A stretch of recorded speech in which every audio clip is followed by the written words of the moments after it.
In this nugget, the fourth in a series of 5 on the project management processes, our focus is on project monitoring and control. Unlike the previous nugget on project executing, where the focus was on delivering the results of the project, the focus of project monitoring and control is on the project management activities involved with ensuring we know where the project is, ensuring we know exactly whether the project is on track, on time, on budget, delivering to the specifications of the scope statement, and that the customer is satisfied. We accomplish this through the following main processes. Integrated change control, ensuring that all changes to the project, however small, however insignificant, are properly documented and approved.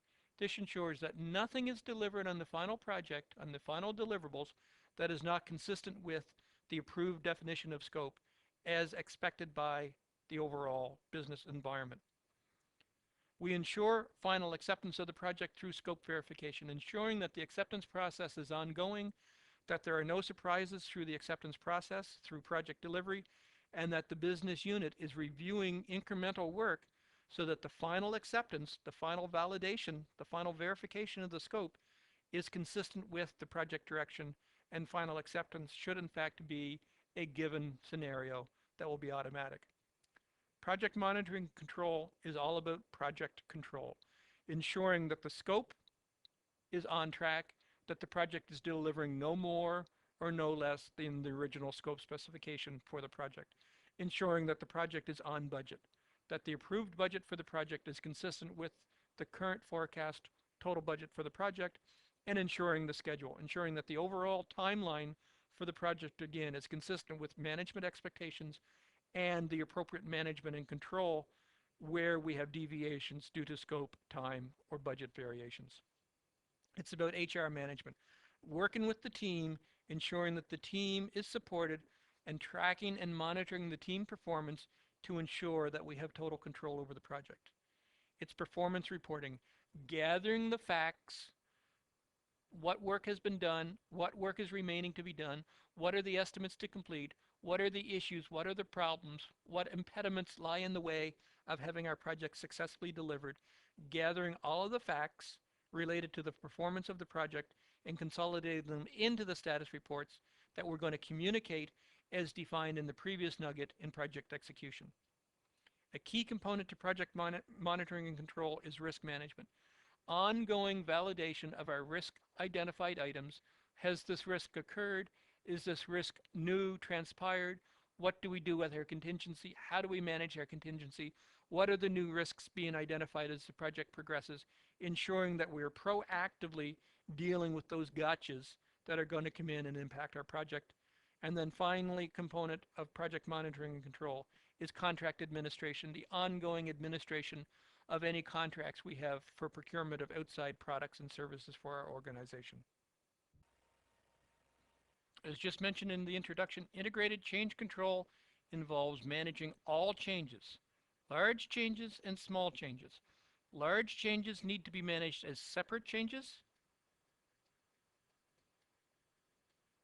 Managed separately, dealt with independently, large changes need to have a separate change document identifying the impact of the change, the ramifications of the change, and the approval for the change. So all large changes, and each project is going to have its own definition of large, but most projects define large as any change involving more than X days, any change involving more than Y dollars is considered to be a large change, and it needs to be managed separately.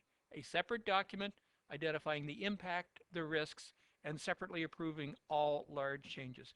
Small changes can be managed with a running change. As we discussed in the detailed review of change management, a running change for this month, for this approved period of time, here are all of the small changes, and again, small is going to be project specific, but small is all of the changes that don't fall into the definition of large. So here are all of the tiny, insignificant changes. We need to change the color from red to green. We need to change the location of the plug from the left to the right. We need to change very minor, may have zero impact on the project budget, may have zero impact on the project schedule, but truly have an impact on the final deliverable. It's red versus green. It's managing the expectations, ensuring that everyone is aware that these small changes are taking place so they are documented and reviewed and not a surprise at the end of it. When I say running change, again, you're going to maintain a spreadsheet. You're going to have a running document that says, for this month, here is small change number 1, red to blue. Here is small change number 2, left to right. Here is small change number 3 through small change number 15. At the end of the period, at the end of the month, all of the small changes would be consolidated and presented as a single larger change for final approval and final acceptance.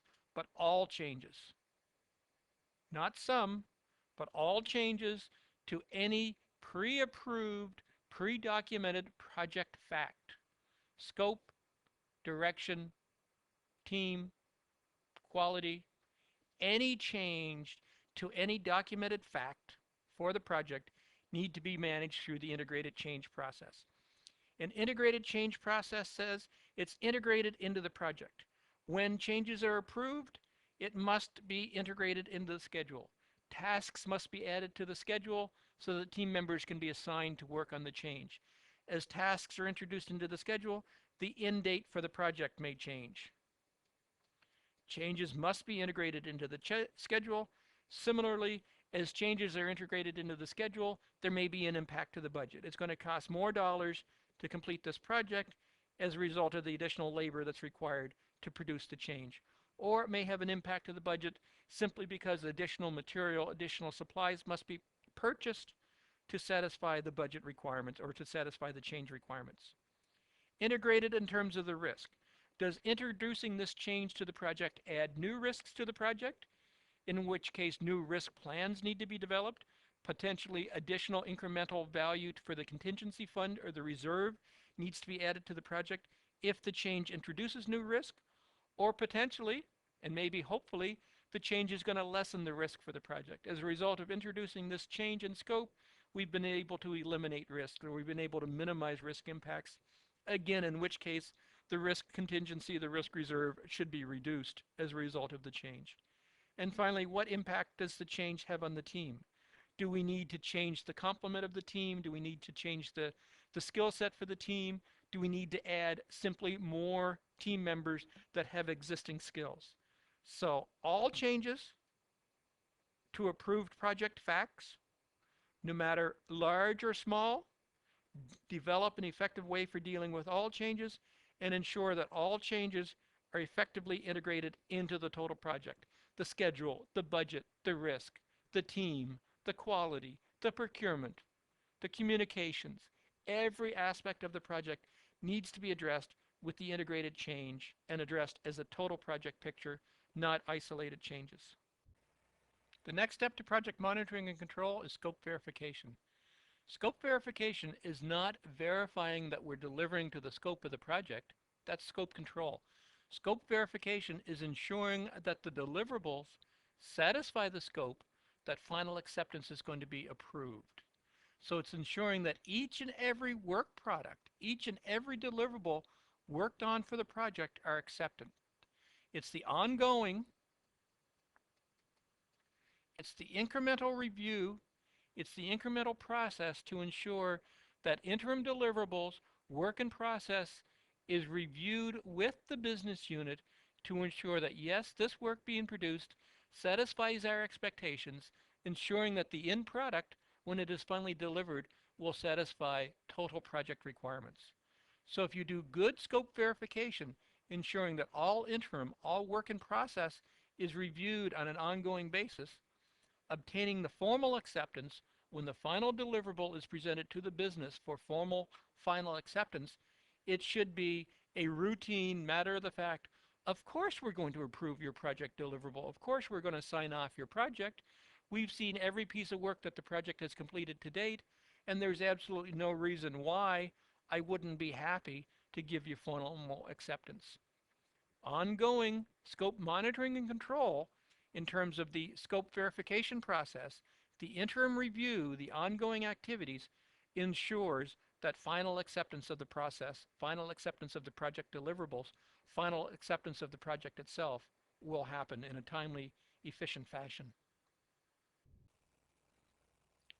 As indicated by the title for this project management process group, project monitoring and control.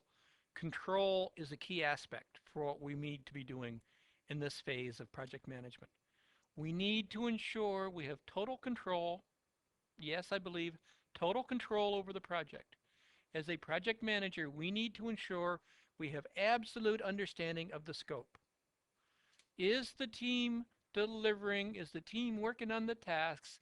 Are the deliverables being produced by the team satisfying all of the scope requirements and only the scope requirements? We want to ensure there's no gold plating. We want to ensure there's no embellishment, that we are delivering exactly what the scope specifications are going to be. We need to have an ongoing understanding of how the team is doing. For each and every task that the team is working on, is the task being produced according to original schedule? Is the team spending more time, more effort on a task? Is the team spending less time, less effort on the task? We're going to effectively monitor and manage our critical path for the project, ensuring that any variations as the team is working on individual tasks, we can reflect and understand the impact it's going to have on the total project schedule. And the component of control that is probably most carefully monitored in all organizations is the budget. Budget dollars are very easily understood by everyone. Everyone in the business understands the impact of spending dollars on a project. It's dollars that's not available for company profitability, or it's dollars that's not available to be spent on other activities in the project. So as a project manager, we need to carefully, diligently monitor the scope, the schedule, the budget. We need to be prepared to work and rework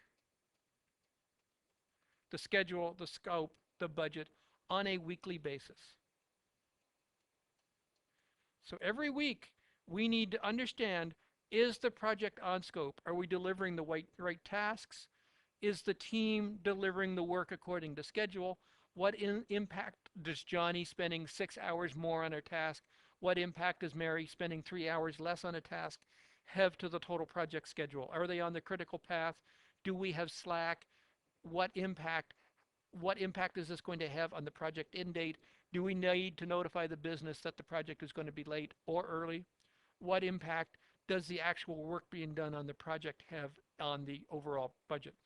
Based on the facts, just the facts, ma'am, just the facts, on the work that is done for the project, you as a project manager will be working and reworking the scope, the schedule, the budget, realizing that we have the triple constraints, that if there's a change to one of these components, the project is going to deliver more or less scope, is going to have an impact on the schedule. The project is going to take more time to deliver more scope, or the project is going to take more budget, more dollars to deliver more scope. So we need to work and rework this from a project management viewpoint to ensure that the facts, the actual details we have from project delivery from our team members, and we're going to do this on a weekly basis, that we have firm control over the project. And we develop and understand that firm control because we're going to control it, we're going to manage it, we're going to work against our project baseline. The original statement of the scope, it's going to look like this. It's going to be a blue box. The original definition of the schedule, it's going to deliver on August the 23rd. The original definition of the budget, it's going to cost $50,000 to deliver the project. That is our baseline. This is what the scope looks like. This is the original project end date. This is the original project budget. As we get the facts on a weekly basis from our team, we're going to work and rework. We're going to understand the triple constraints, the relationship between scope, schedule, and budget, and we're going to monitor and rework that against our project baseline and work with our project sponsor to make any revisions necessary to satisfy the overall business requirements. An additional control element, quality control, is part of overall project monitoring and control. Quality control ensures that the project delivers what was defined, that the end product, that each end product, that all work products produced by the product satisfy the overall business requirements, i.e., that it is delivered according to the scope. We want to ensure that each word product, meets the scope and therefore will meet the acceptance criteria. The only way to ensure that all of the products produced by the product are going to address the scope and meet the acceptance criteria is to ensure that they're properly tested and evaluated. That each component has been reviewed internally within the team, been through the proper review processes, the walkthroughs and validation processes, to ensure that each deliverable is produced according to scope, that it's going to satisfy the business criteria, and it's the team's responsibility to review, test, and validate to ensure that, again, the quality control processes are being followed and that the project delivers exactly what was defined. The next step for project monitoring and control is human resource management, ensuring that the team is performing according to plan. This is tracking and monitoring team performance, getting from each team member on a weekly basis, or potentially as infrequently as bi-weekly, but I would like to suggest it should be as frequently as weekly, detailed status reports. What did they do? What's been done? How long did it take?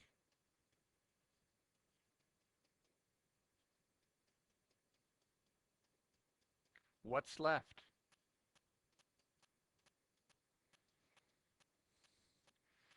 Tracking and monitoring the team performance is getting the detailed status report from each and every team member on a weekly basis. What did you work on this week? What did you hope to work on this week but didn't get to because of other priorities, other challenges? What are the problems? What are the issues? What's impeding you from being successful on the project? And what do you plan to work on next week? Getting that information allows you to fully understand what each team member is working on a weekly basis, understand their mindset, understand what is impeding them, understanding what you can do to help them move forward. The next step to tracking and monitoring team performance is how long did it take? How many hours did it take to complete, or how many hours did they work on a specific task during the week? And probably more importantly is what's left. How much more time is going to take you to complete this task? And you're not asking them to do simple math. Original estimate minus actual work equals remaining. You're asking them to give an honest, this is the best information I have at hand based on the information I now have because I'm half through, 3/4 through, in flight for this task. How much time do I believe is left to complete the task? Taking all of that information and then tracking and monitoring the team's performance information, taking that back to the control component that we talked about a few moments ago in this nugget, and reworking the project schedule based on the facts that we have from the team performance. How is the project doing? Obviously, if you're asking your team members to tell you what are their issues, what are their challenges, what's preventing them from being successful, you as the project manager will be working with the team members to resolve the issues. Do you need more training? Do you need more tools? Do you need more access to systems? Do you need? You will work with the team, understand what their issues are, and work with the team to resolve the issues.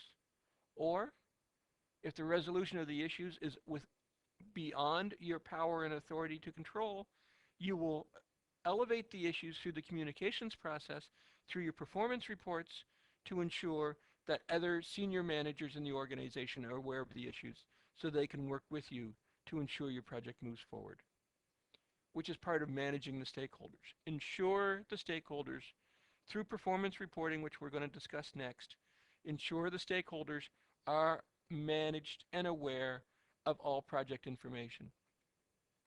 This concept of managing the stakeholders is new to this edition of the PMBOK. And when you first think about it, how should you, or how can you, or what rights do you have as a project manager to manage stakeholders, realizing that many stakeholders are going to be more senior to you in the organization. They're going to be your managers, they're going to be your acceptors managers, they may be even people in the director's position or even the C position, CIO, CEO, position in your organization. What right do you have as a project manager to manage the stakeholders? I would suggest you have every right. You have been empowered. You have been given the responsibility and the authority to deliver your project on time, on budget, to specification. Therefore, if you need the help of the stakeholders to resolve issues, to remove roadblocks, you need to tell them you need their help, and then you need to manage them to say, okay, I asked for help a week ago. Help hasn't been delivered yet, as politely as you can without being fired, of course. Help hasn't been delivered yet. Therefore, the impact on the project is it will absolutely be delayed by 2 weeks. Or the impact on the project is, as a result of indecision on making this purchase decision, we are going to have to pay a premium. So absolutely, as a project manager, as part of overall human resource management, you need to be managing your stakeholders.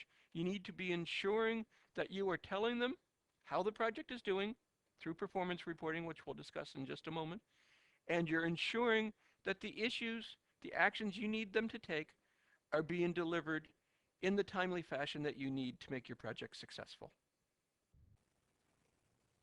As just mentioned, the next step in project monitoring control is performance reporting. Gathering and consolidating all of the actual details, the status reports from the team members, so that you can communicate that information to the appropriate stakeholders in the organization. So it's tracking project status.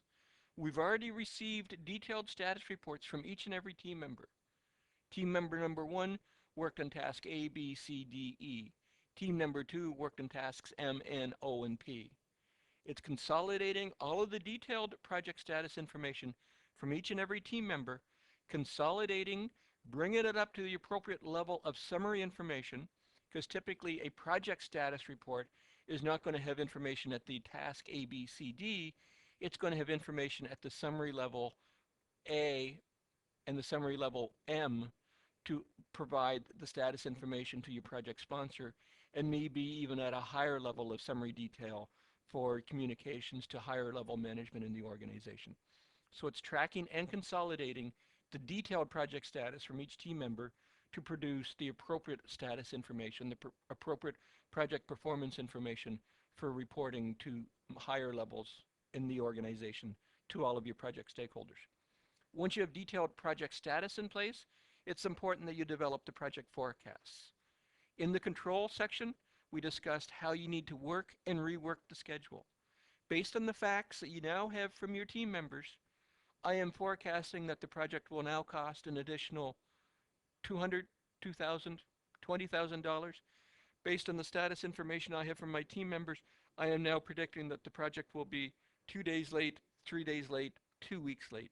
It's developing the revised forecasts based on the facts that you have at hand from the detailed status reports that you have gathered and summarized as part of overall project performance reporting. It's to develop a new picture of where the project is now and what is the new completion. Based on the information I have at hand, based on the project forecasts, this is now how I am forecasting my project will complete.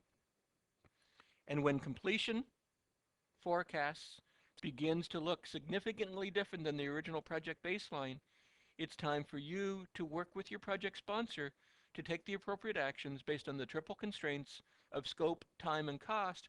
What can be changed to allow you to improve the completion picture, assuming again that on average projects complete later and over budget as opposed to earlier and ahead of budget. The most important aspect of project monitoring and control is risk monitoring control. At least in my humble opinion, risk monitoring control, risk management, is the single most important thing that you as a project manager can do to ensure your project is going to deliver on time and on budget. Risk management is where we're going to deal with the unknowns. We're going to try to proactively eliminate, minimize the unknown problems that can happen on our project that's going to cause challenges, that's going to cause it to deliver late, that's going to cause it to be late. We need to effectively manage all of the risks, and instead of managing, maybe the best term is we want to, where possible, avoid risks. Because they're unknowns, some risks are going to be unavoidable. Some risks are also unmanageable. There is nothing you can do about the weather. If weather is going to cause your project to have problems, if as a result of weather there will be days your project cannot be worked on, there's very little you can do to eliminate the risk of bad weather.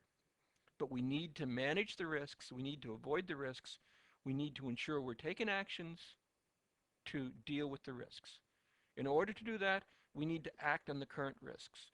During project planning, we developed a list of all possible risks that could possibly impact our project. We then categorized and prioritized the risks and came up with the truly serious risks that we need to manage on their project. We then put them into a detailed timeline to determine when on the project the risks could possibly come to fruition. During project delivery, project monitoring control, we need to be acting on the current risks. Based on the timeline of when the risk is likely to impact our project, we need to now understand what risks are possibly going to impact our project at this moment and over the next near future, the next few weeks, maybe even the next month or the next 2 months. We need to be taking our actions now on the current risks to manage them, to avoid them, to eliminate, to keep them from happening. At the same time, we need to be on the outlook for new risks. As a result of the project progressing to this point in time, have new risks been identified? As a result of more information, as a result of potentially changes to the project, integrated change management, have new risks been identified? What actions do we need to take to deal with these new risks? How are we going to manage? How are we going to avoid the new risks? Again, eliminate the risks, put plans and strategies in place for your project to keep these bad unknowns from impacting your project. And the thing I enjoy most about risk monitoring and control is retiring of risks. I had a risk that my team was going to require training. As a result of the work the team is now performing on the project, I realize they have all of the skills they need to complete their tasks. The risk for training can be retired. It is no longer a risk for the project. There's one less thing that's going to keep me awake at night. So when we're managing risks, when we're acting on the current risks, we're identifying the new risks, and we're retiring risks, we're dealing with the part of our project called contingency. Or another term for it is often reserve. As we're in risk monitoring and control, we are consuming our contingency, we're consuming our reserve. So for risk number 1, we had a contingency of 5 days and $5,000. We're acting on the risk. We've determined that yes, risk number 1 is truly going to impact our project at this point in time. Therefore, we're going to go to our contingency and we're going to remove 5 days and $5,000 from the overall contingency fund to take the actions to give us the schedule relief, to give us the budget relief as a result of risk number 1 transpiring on our project. The same thing when we're retiring risks. We realize that risk number 6, which had a 2-day, and for simplicity, $2,000 contingency reserve, and typically a risk is not going to have a direct correlation between days and dollars, but for simplicity, I'm using the terms this way. Risk number 6 is being retired. It's not going to happen. The training issues on our team is not going to happen. So therefore, we know we have extra contingency, extra reserve on our project that we can use to deal with the new risks, that we can accept new risks into our project without having to go back to management for additional contingency and additional reserve, because we have the additional contingency and reserve as a result of retiring risks. Risk monitoring and control in my humble opinion again, is probably the hardest aspect of project management to grasp because you're dealing with unknowns. You're putting together funds, you're putting together plans, you're putting together schedule relief for a series of unknown events that may or may not happen in the future. But without proper risk management and control, risk monitoring and control, without proper management and allocation of contingency and reserve in your project, you will have no recourse when bad things happen to your project. Unplanned bad things happen to your project. The only recourse you would have without proper risk management is say, the project is late, the project is over budget.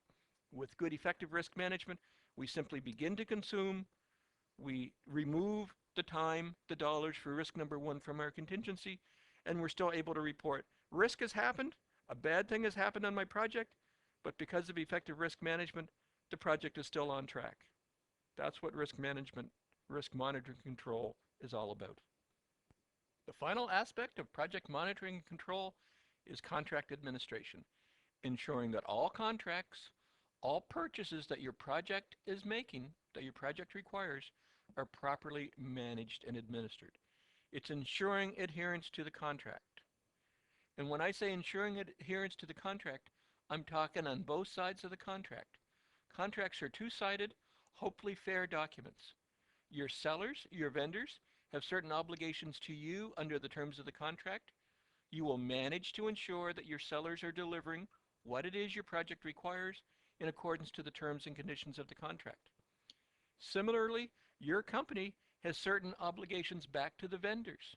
Obviously, they are going to expect payments, but they may be also expecting feedback, turnaround, supplies, access to intellectual property, access to specialized equipment that your organization has in order for them to fulfill their side to the contract. So you need to ensure adherence to both sides of the contract. You can't treat contract administration as purely a one-sided street, one-way street, where the only issues are you making sure you get everything you need out of your vendors. Obviously, you want to do that, but you also need to ensure that you are supplying the support to your vendors that they need to deliver the goods, the services that you need for your project. The next aspect is obviously your vendors are going to want to be paid. So you as a project manager will work with your procurement department to ensure proper processing, prompt processing of payments, that you are giving your vendors the proper approvals that they need to allow them to continue to execute on the project. Effectively, with contract administration, you have become the customer. You are effectively the project sponsor. You are effectively the acceptor for the components of the project that your vendors are delivering. So you are delivering, administering, managing contracts as a mini project within your total project, where you have switched hats. Instead of being the deliverer to the business, through contract administration, you have become the acceptor, the sponsor for the components to the project that are being delivered by your vendors. This concludes our discussion on project monitoring and control, the fourth phase of the project management processes. In project monitoring and control, we, the project management team, are managing all aspects to the project. We're ensuring that all changes are properly processed and approved, and that all changes are fully integrated into our project plan.